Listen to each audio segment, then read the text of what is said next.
Chapter 2, Section 7, Multiplication Properties. Previously, we did addition properties. Now we are working on multiplication properties, and I'm just going to point out a couple of things here. You see the words community property, but this time it doesn't say addition, this is multiplication. You're going to see associative property of multiplication as well. You're going to see the identity property of multiplication, and then we add the zero properties. So instead of three properties, there are four. You're going to want to refer back to this reference sheet, which is the properties of math. That is in your chapter 2 tools folder.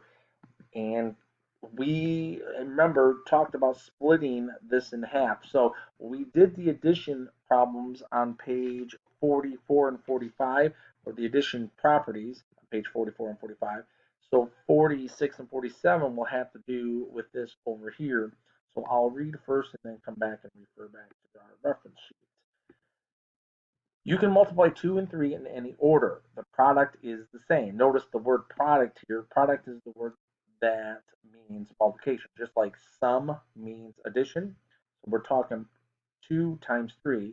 Just like 2 plus 3 is 5 and 3 plus 2 is 5, you're going to find down here 2 times 3 is 6 and 3 times 2 is 6. These equations show this property of multiplication. Both equations are true. So again, the word for the commutative property is flip. You can flip the digits around in any order and multiply, and you're still going to get the same answer. All right, there are other properties of multiplication. Associative property. Again, you're looking for parentheses on this one and the numbers to be the same. When you have to multiply more than two numbers, multiply them in groups of two. The way the numbers are grouped does not matter.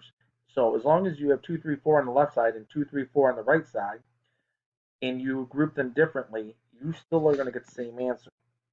All right, so if you had 2 times 3 first, because parentheses have to go first, 6 times 4 is 24. On this side, you're going to do 3 times 4.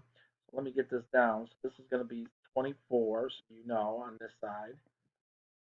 All right, and then now on the right side, 3 times 4 is 12, and 12 times that 2 is also going to give you 24. So again, the grouping does not matter as long as the digits are the same, you should get the same answer. Now, identity property does not have to do with a zero in this case. Okay, in the addition rules, it had to do with zero, but in the identity rules for multiplication, what we're talking about does not change the number. So in 0 plus 3, 0 did not change the number. So that's why we call it the identity property of addition, but it had to do with 0.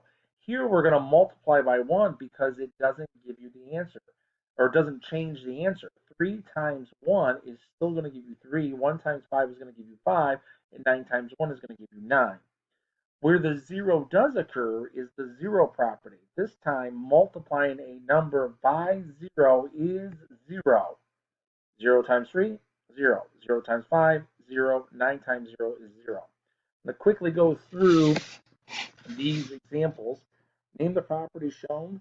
5 times 7 times 8 equals 5 times 7 times 8. But over here, group 7 times 5 first, 7 times 8 on the other side. So just naming those properties, that's the associative property because the digits are the same on both sides. They're just grouped differently. So associative property for example number 1. And example number 2, use the commutative property of multiplication to complete. So here you're going to fill in the missing digit. And I think on the work they put in a gray box instead of a question mark. So just look for the gray box. So on this one, 8 times 9 equals blank times 8. Well, if you put in 0 times 8, the right side is going to be 0 and the left side is going to be 72. So that doesn't work. If you put in a 1 for the identity property, 1 times 8 is 8, 9 times 8 is 72. Remember, you want both sides to be equal.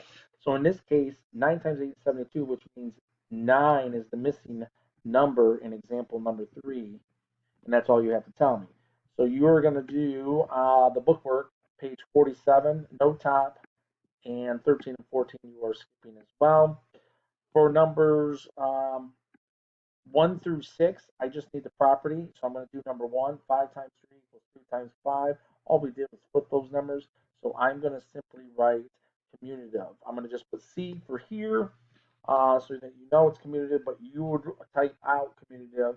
Make sure that you're spelling these all correct because the word is right here. No, you're not putting C. No, you're not putting A, I, or Z. You are writing out the properties in your work. Then down 7 through 12, again, this is where the gray box, you just have to tell me what's missing. 4 times 8 equals 8 times. Well, again, if I did 8 times 1, it would be 8, and this side would be 32. 32 does not equal 8. If I put a 0 in there, 32 on the left side and 0 on the right side. So the only thing is flipping those numbers around. That's going to be a 4. So you just need to tell me 4 is the missing digit. Okay, that is your work. 1 through 12. Begin.